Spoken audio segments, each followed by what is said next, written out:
wasimame imara, awarejeshe aweze kuwa kiroho kwa mbele za Mungu na wengi. Baba, katika jina la Yesu Kristo wa Nazareti, Mungu wa mbingu na zote, Bwana wa Mungu, kwa jina la Yesu Kristo, Baba, katika jina la Yesu Kristo, tunaweka watoto wako Mungu wa mbingu, kwa sababu tunataka kuoa wewe kabisa, wanahitaji msaada wako Mungu. Baba, wawezeshe sasa. Baba, katika jina la Yesu, wapige kuoa wewe, wanahitaji msaada wako Baba. Baba, katika jina la Yesu, Baba, tukitoa kwa hizi wanachukua Baba kwa sababu ni wazao wa kiroho. Mungu wa mbinguni ni wazao. Baba, katika jina la Yesu, gusa maisha yao Baba. Zaidi na zaidi Bwana wa Bwana, ili waweze kuwa kiroho, waweze kusoma neno lako Mungu wa mbinguni. Waweze kusoma neno lako. Baba, katika jina la Yesu, Baba, usikana. Baba, usikana. Wawezeshe, wapende kuomba, ili waweze kukua kiroho. Tunatoa Bwana wa Yesu.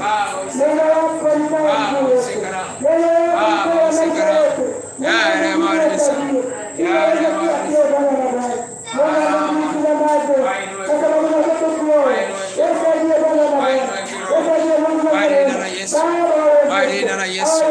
Bwana wa majeshi, Mungu aliye hai, Mungu aliyetukuka Bwana, kwa jina lako Yesu, Mungu aliyetukuka Bwana wa Bwana, kwa jina lako Yesu, Bwana wa Yesu,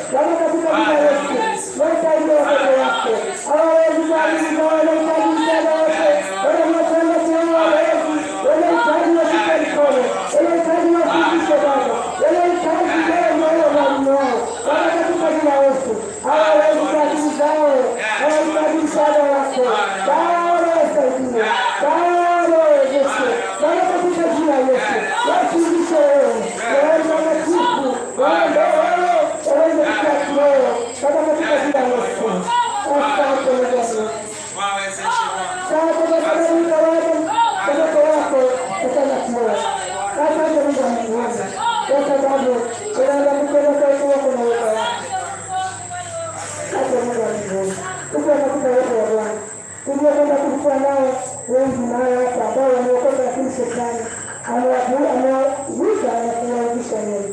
Tumwambie Mungu, yeye anawajua, anajua walipo, anajua wengine walikuwa na shida mbalimbali, akawapa sawasawa na hitaji la kila mmoja aliyefika hapa. Walikuja na kilio, wakatoka na kicheko, walikuja kutafuta kazi, wakapata kazi, walikuja wakitafuta kila namna ya mwisho na hitaji wakapata. Lakini tazama, walisahau kile walichotendewa. Shetani ameweza kuweza na kuhakikisha nini, lakini yupo Mungu ambaye anaweza kumwambia Mungu wale watu akawahubiria yeye, akawakumbushe nini aliyotendea. Kwa hiyo mbele za Mungu tukaombe kwa wale ambao wanarudi nyuma. Baba, katika jina la Yesu Kristo, Mungu anakuendeleza uso wako. Baba, katika jina la Yesu, tazama Bwana wa majeshi, tulikuwa wengi, tulikuwa nao wengi Bwana wa Bwana, lakini tazama tena hatunao tena Bwana wa Bwana. Tazama naweza kuabudu na kuaibisha Bwana wa mbinguni, ukawezeshe, ukawezeshe Mungu wa mbinguni, ukawezeshe Bwana wa majeshi, Mungu ukawafundishe. Wengine walikuwa wanalia, ukawapa mcheko. Wengine walikuwa na huzuni, ukawapa furaha. Wengine walikuwa katika kazi, ukawapa furaha. Wengine walikuwa katika wanaile, ukawapa amani. Tazama Mungu wa mbinguni, wamesahau uliyowatendea. Sasa wewe Mungu wa mbinguni, ukawafikishe. Nini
katika jina la Yesu aliyesadiki. Tunaweza Mungu ili tukamwambie Mungu. Tuulize Mungu tukiomba atusaidie kutuinua kiuchumi. Tuambie tuatuinue kiuchumi. Mwambie Mungu atuinue kiuchumi, atufanikishe katika maisha yetu. Tunaweza Mungu kuomba. Baba katika jina la Yesu aliyesadiki. Mungu wa mbinguni nakuita. Ninakueleza sana sana. Baba katika jina la Yesu aliyesadiki. Baba tunaomba Mungu wa mbinguni tukusaidie maisha ya Mungu. Baba tunaomba kufanikisha. Baba tunaomba Baba tunauliza baraka. Jina moja yetu Baba ziko wapi? Bwana Mungu kwa sababu ya mkono wako, unataka kazi ya mkono wako. Basi tunauliza baraka hizo ziko wapi? Baba katika jina la Yesu. Tunauliza baraka ziko wapi Mungu wa mbinguni? Tunauliza baraka hizo ziko wapi kama unaweza? Baba katika jina la Yesu. Ufanye kama unaweza. Baba tusaidie. Baba tusaidie usiku wetu. Tusaidie Bwana wa Bwana. Tufanikishe wewe Mungu. Tuinue Bwana wa Yesu. Inua kanisa lako Bwana wa Yesu. Inua kanisa lako Mungu wa mbinguni. Baba katika jina la Yesu. Utuwezeshe wewe. Tusaidie Mungu hai. Baba katika jina la Yesu tunyamaze. Tunyamaze Mungu wa mbinguni. Tunyamaze Bwana wa Yesu. Tunyamaze Mungu wa mbinguni. Baba katika jina la Yesu. Ulibariki hivi Baba katika jina la Yesu. Usikie sauti hizi Baba. Usikie maombi ya Mungu wa mbinguni. Tusaidie Bwana wa Bwana. Tusaidie tufanikishe wewe. Baba katika jina la Yesu. Tunakufungia mafikio ya Mungu wewe Mungu wa mbinguni. Baba katika jina la Yesu tunakueleza jina Baba. Katika jina la Yesu Mungu wa mbinguni. Baba katika jina la Yesu. Tubariki Baba. Tubariki Baba wetu. Tubariki Baba wetu. Baba katika jina la Yesu. Tunakuita wewe Mungu hai. Baba na kushukuru.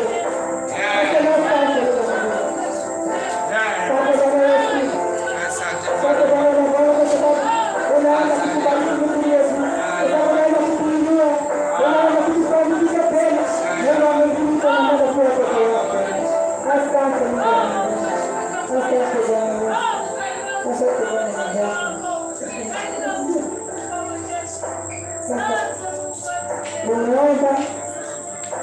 Unajua kuna shetani ambayo imeweka vizuizi ambayo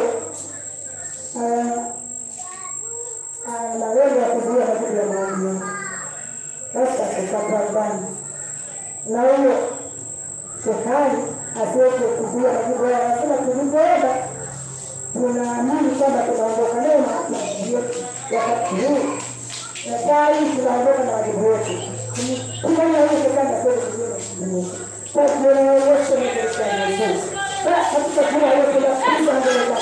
Katika jina la Yesu tunafanya kulia. Achilia majibu maovu yako kwa jina la Yesu. Shetani na mamlaka. Kuzuia. Tunaomba kwa maombi ya kwanza ya Kristo. Achilia majibu hayo. Ili wewe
tayari tumepokea majibu yetu.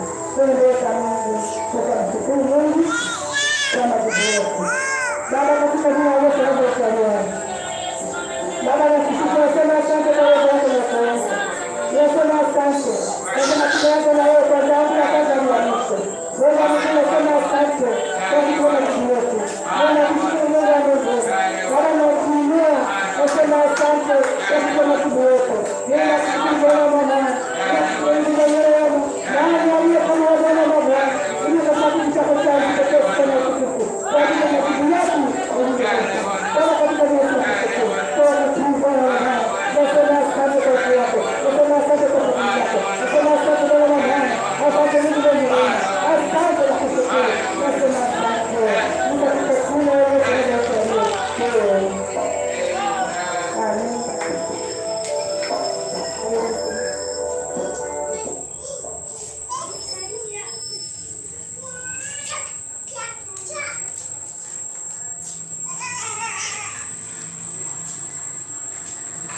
Tunaomba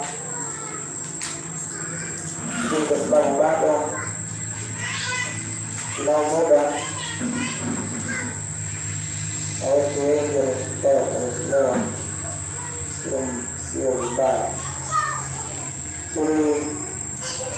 Tulilenga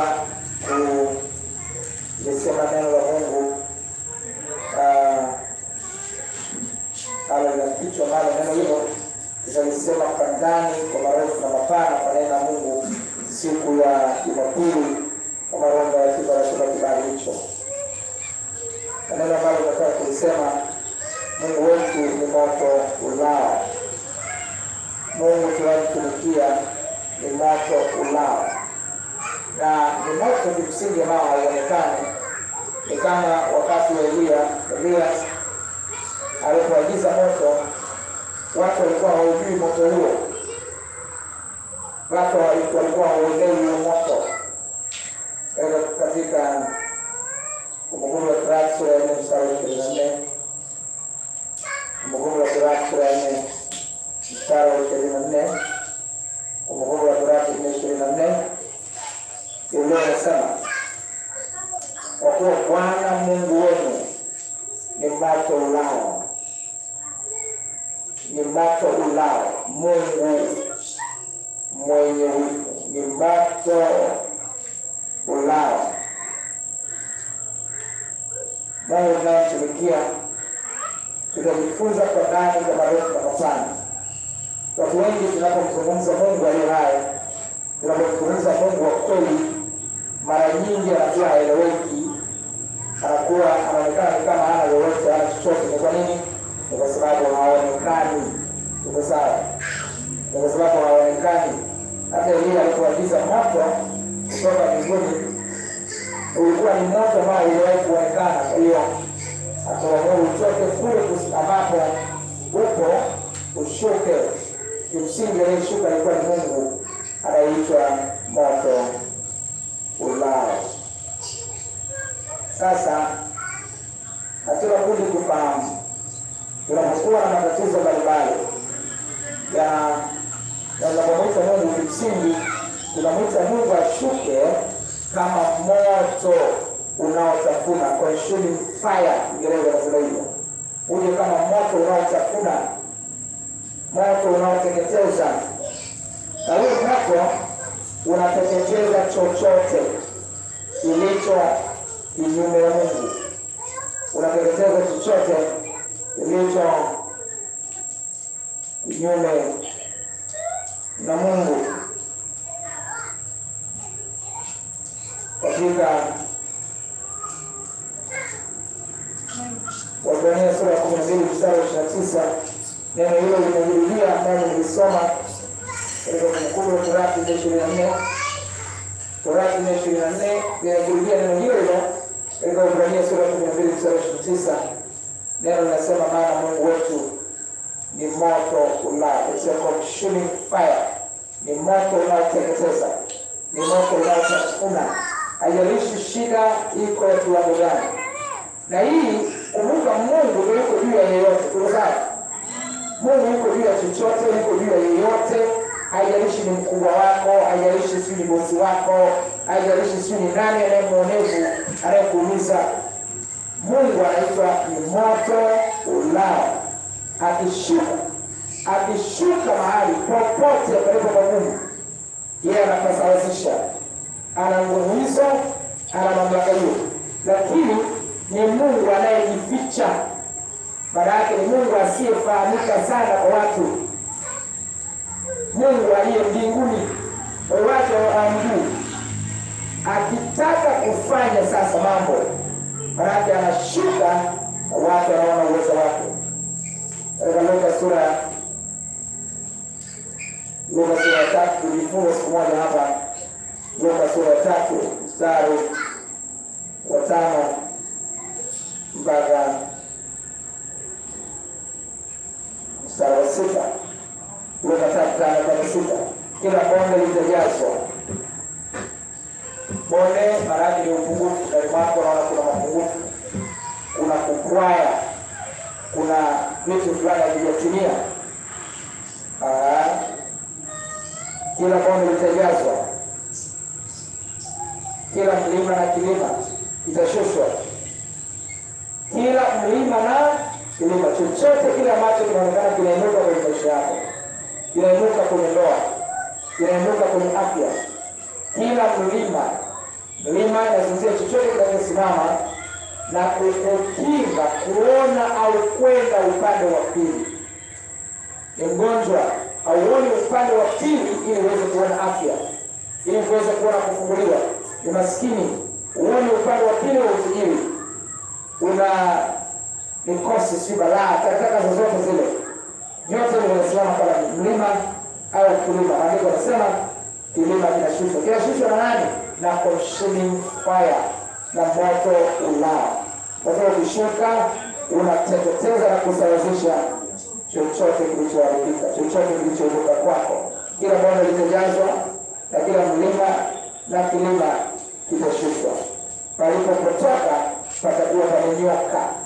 Palipo manake rough places, mahali pako rough, mahali pako rough patasawazishwa. Palipopotoka patakuwa pamenyoka, palipoparuza patalainishwa.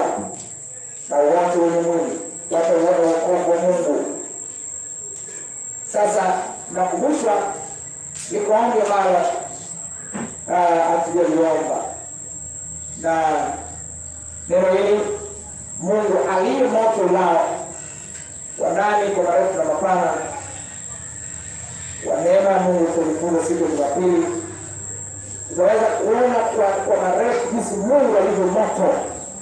Na moto ulao sio haukutafuni wewe. Huo moto pamoja kwamba unakula, unatafuna, lakini haukutafuni wewe. Sio unaelewa? Yaani moto ulao ulishuka wakati wa Elia, lakini hakumwangamiza Elia. Tuko sawa? Moto ulao katika Wafalme wa Pili 1:9 ulishuka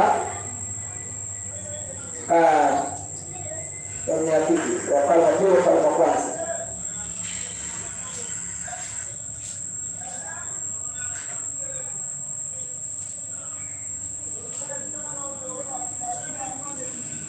Yes, Wafalme wa Pili sura ya 9. Elia aliamuru moto ushuke urambe adui zake. Kwa moto ulishuka uliramba adui, sio Elia. Elia yeye akuguswa na ule moto. Kwa moto lao au mtafuni mtakatifu, unamtafuna adui wa huo moto lao. Na utaenda kujifunza hata sisi wenyewe, kwa sababu tumempokea Yesu Kristo aliye moto lao. Sisi wenyewe vile vile kwa mujibu wa Biblia tunaitwa moto wa miali. Tumeelewa? Moto lao anatufanya sisi vile vile kuwa moto, kwa sababu majini hawezi kukusogelea.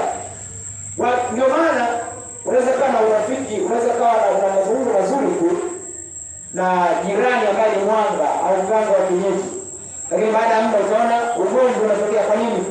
Wewe kwa sababu ni moto, yeye ni giza, unamteketeza, unamletea matatizo, unamletea vurugu. Ndio maana hata maombi ya namna hii, unapoomba hata ungeomba kimya kimya ndani ya nyumba yako, ukiwa nyumba ya kupanga, kunatokea ugomvi. Yaani ukiomba hivi, lakini hata ukiomba kimya kimya katika nyumba ya kupanga, kama kuna mwanga, kama kuna mtu ana mashetani, lazima kuwako utakuwa ugomvi, kwa sababu katika ulimwengu wa roho frequencies za kiroho zinatibua ulimwengu wa giza. Kwa huwezi kuwa na amani. Ndio maana Yesu alisema sikuleta amani duniani bali upanga. Upanga huo ni kitu gani? Je, Yesu ambaye ni mfalme wa amani, inakuwaje sasa anasema sikuleta amani wakati yeye ni mfalme wa amani? Alikuwa anamaanisha nini Yesu? Kama kweli yeye ni mfalme wa amani, alafu hakuleta amani, sasa alikuwa anamaanisha kitu gani?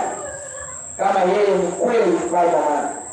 Yesu Kristo alikuwa anafundisha, au alikuwa anataka kuelewa kwamba wewe ukiwa na Yesu ndani mwako, ukiwa na neno lake linaitwa upanga ukatao kuwili. Neno hili ukilisema popote, maombi yenyewe yanatokana na neno, kwa sababu anasema ombeni na mtapewa. Sawa? Kwa hiyo maombi kwa sababu yanatokana na neno. Unaposema Baba katika jina la Yesu, ni neno ambalo ni upanga. Na kwa sababu ni upanga, watu ambao hawakubaliani na hilo neno inakuwa ni vita. Sasa mwingine akasema nimekuja kutupa moto duniani, nimekuja kuleta moto duniani. Kwa nini? Yeye Yesu ni moto, maneno yake ni moto, na anakufanya na wewe kuwa moto.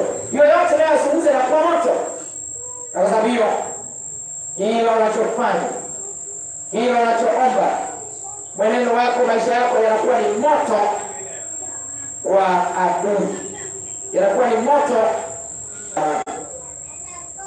Wale watu ambao wanasema jamani tufanye maridhiano ili kama kweli umesimama na Kristo, yaani kuna watu watakuchukia, utake usitake, hiyo ndio kweli. Yaani kama unataka upendwe, maana yake upunguze viwango vya utakatifu ufanane na wao, ndio mtakuwa mnaelewana. Na ukifanana na wao, maana yake Yesu Kristo hayuko upande wako, yaani haunaye. Uko sawa? Yaani kama unataka kufanana na wao, maana yake Yesu hayuko upande wako. Lakini kama unataka ushikamane na Yesu kwa mia kwa mia, basi wale lazima wasiwe upande wako, maana utakuwa kinyume nao kwa mbali.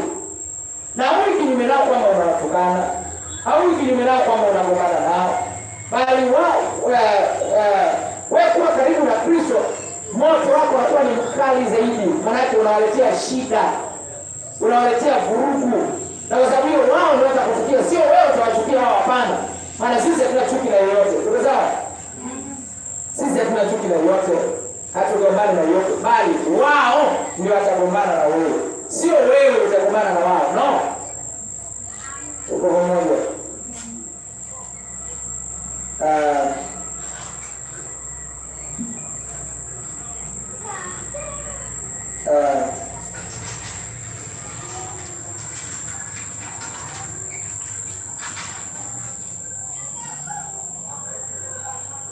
Hapa Yesu alisema katika Marko 8, kabla Marko 8, useme katika nataka kuiongea hiyo ombi moja, kama Roho Mtakatifu atakuongoza na mwingine, basi tutaendelea kuomba Bwana.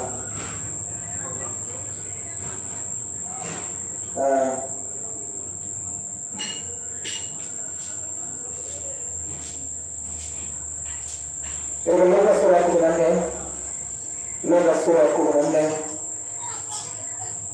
Luka sura ya 14, mstari wa 26 na mstari wa 27. Kama nilivyosema, ukiwa karibu na Kristo, maadui lazima wawe wengi. Ukiwa mbali na Kristo, utakuwa na marafiki wengi. Tuko sawa? Kwa hiyo maamuzi ni ya kwako wewe. Uwe karibu nao, ufanane nao ili wakuroge vizuri. Maana ukifanana nao, maana yake huna anayekutetea, huna ambaye anaweza kukutetea. Ila ukiwa mbali nao, ukiwa karibu na Kristo, kuwa mbali nao haimaanishi kuwa mbali nao kwa maana ya kuzungumza nao. No. Yaani tunazungumza na wote. Tuko sawa? Tunazungumza na yeyote, hatuna uadui na yeyote. lakini kuwa mbali nao ni kwa maana ya kiimani. Unaposhikamana zaidi na Yesu, ukafuata maelekezo yake kwa 100%, kila anachotaka unafanya, kila anachokuelekeza unafanya, maana kiroho unakuwa mbali nao. Hata kama kimwili unaweza ukawasalimia, unaweza mkazungumza wote, unaweza ukafanya haya yale ambayo hayapishani na Yesu Kristo, kiroho unakuwa mbali nao. Kimwili unaweza ukazungumza nao, ukaenda kwenye sherehe zao, ukaenda kwenye misiba yao, unaweza kwenda kwenye harusi zao, kama harusi zenyewe haziko kinyume na Mungu. Sio, unanielewa?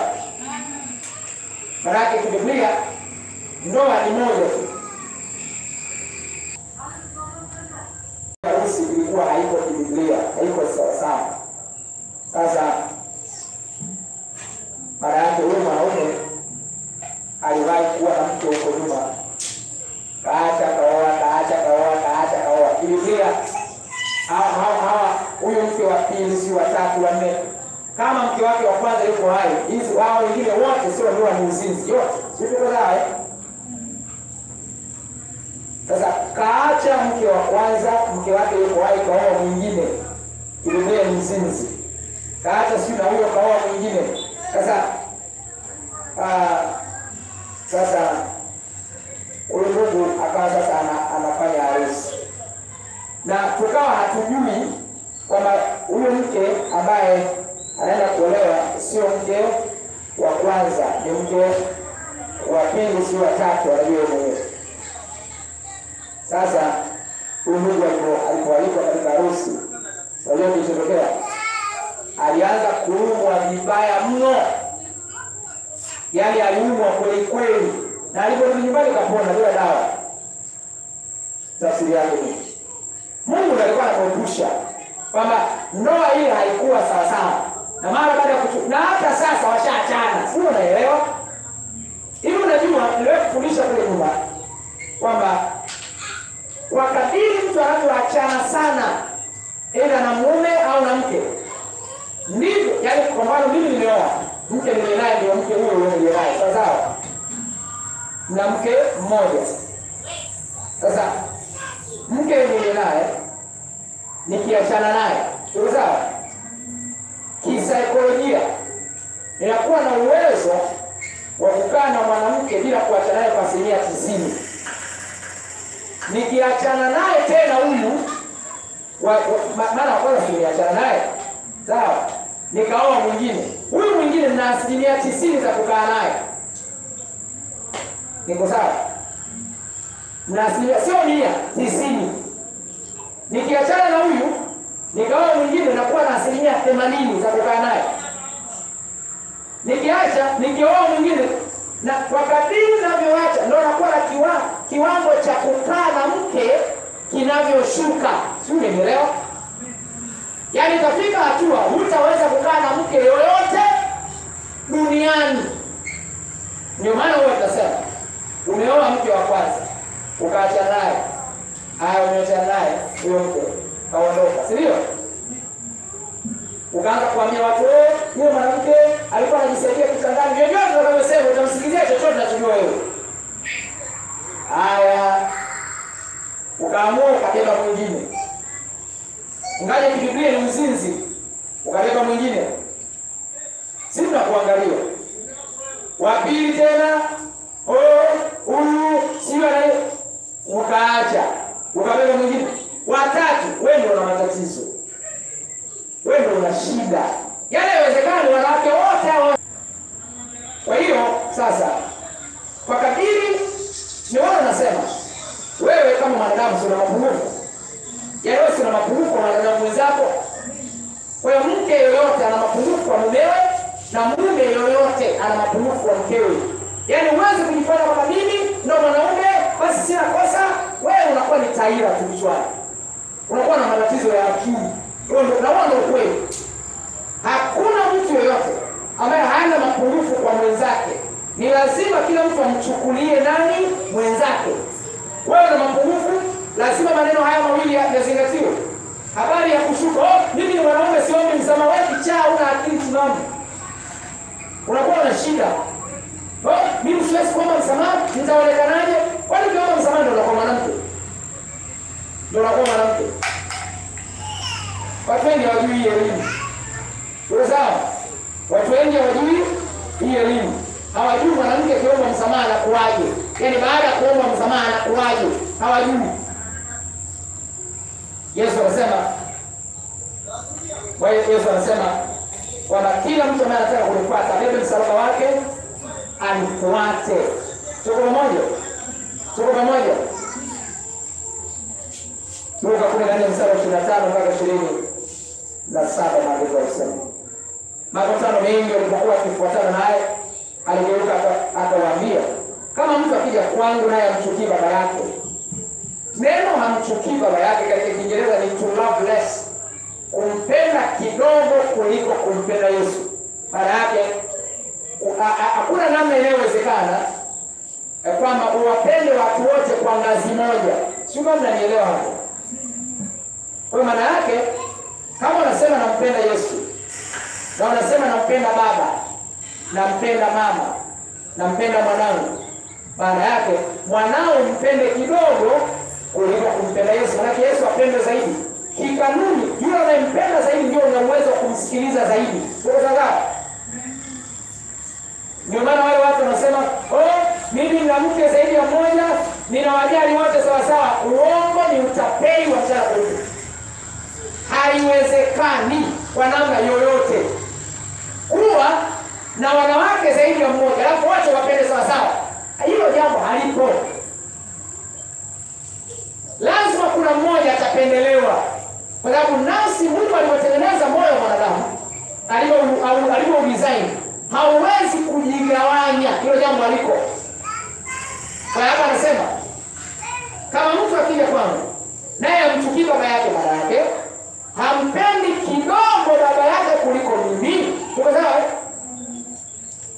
kama mtu akija kwangu naye amchukii baba yake na mama yake na mke wake na wanawe na ndugu zake waume kwa wake, naam, hata nafsi yake, yaani mpaka nafsi yako mwenyewe usiipende kuliko kumpenda Yesu.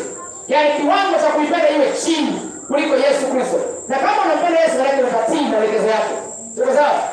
Ukimpenda mke kuliko Yesu, mke akikwambia hapana kwa hili, Yesu akikwambia hili ndio, maana utamsikiliza mke, utamwacha Yesu. Sio sawa?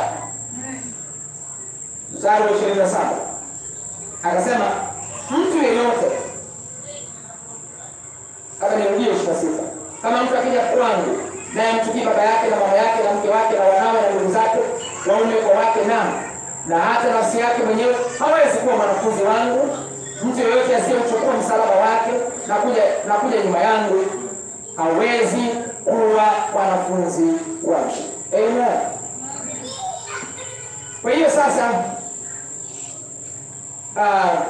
liko jambo ambalo nahitaji kuliombea, na hilo bila shaka litakuwa kama Roho atatuongoza, itakuwa ni ombi la mwisho. Kama nimekumbusha muda si mrefu, pale mwanzo sikumkumbusha uongozi, sikumkumbusha, lakini sasa hebu nikukumbushe kabla muda wetu kumalizika. Twende mbele za Bwana, tumwambie Bwana.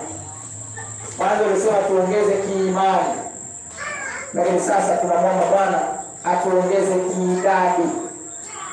Tuko pamoja?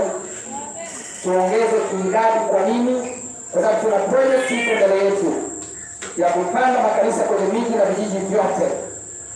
Kwa hiyo ili hilo liweze kutumia, inahitajika idadi iliyo kamili. Kama Biblia inavyosema, Bwana akalizidisha kanisa. Matendo ya Mitume sura ya 2 na kusimamia mstari huo.